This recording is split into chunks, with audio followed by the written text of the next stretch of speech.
The Snowflake by Benji Davies.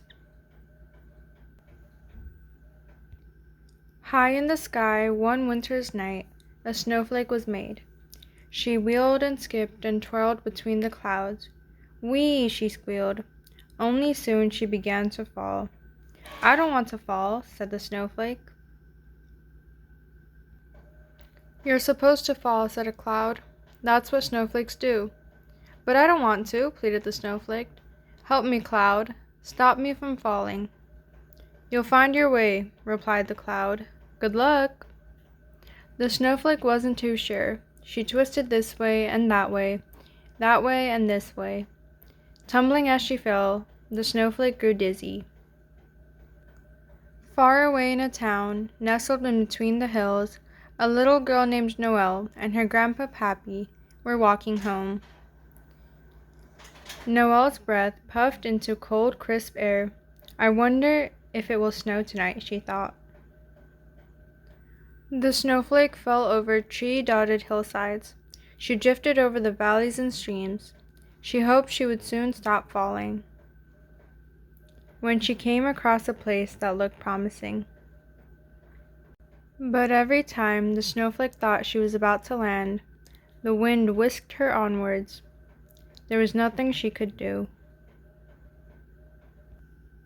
The snowflake passed many windows that glowed through the evening night. In one window sat a tree strung with lights, and on top a bright star shimmered. For a moment, the snowflake forgot all about falling. Oh, to be the star on that glistening little tree, she thought. Noelle saw that window too. The tree was decorated in every color, and on top its star shone brightly. Noelle wished she had a tree like that. Maybe next year, Pappy said. They passed many more windows with trees in them, each one different, each one beautiful. Then, not far from home, Noelle found a branch beside the path. My own little tree, she said. High above, the air grew colder, the sky grew darker, the wind blew harder, and the snowflake rushed along with it.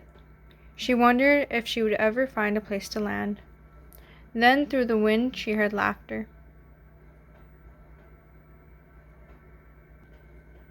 There were more like her, more snowflakes. They danced and swirled in the night air together. They were joined by even more snowflakes that rushed along, in and out, around one another. They were never next to each other for very long. Each snowflake was different. But one way or another, they were all falling, and this made the snowflake feel much better. When Noelle arrived home, she got to work. Her mommy took down some old boxes and paper. Together with Pappy, Noelle decorated the tree. She used many different colors, just like the tree in the window. They made some paper snowflakes too. Noelle put the tree outside where she could see it. She hoped that its little branches might soon be covered with real snow. But as Noelle went up to bed, she felt that there was something else missing from her tree.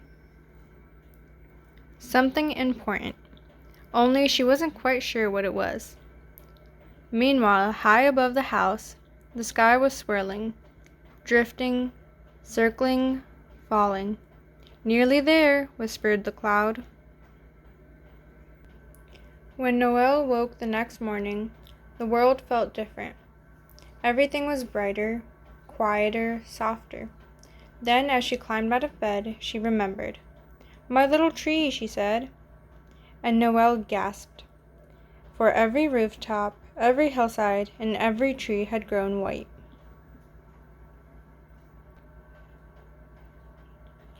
One special snowflake had settled on the very top of Noelle's little tree.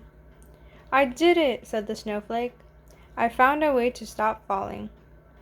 And she felt very proud. As Noelle danced into the morning light, the snowflake caught the sun brightly and shone like a star.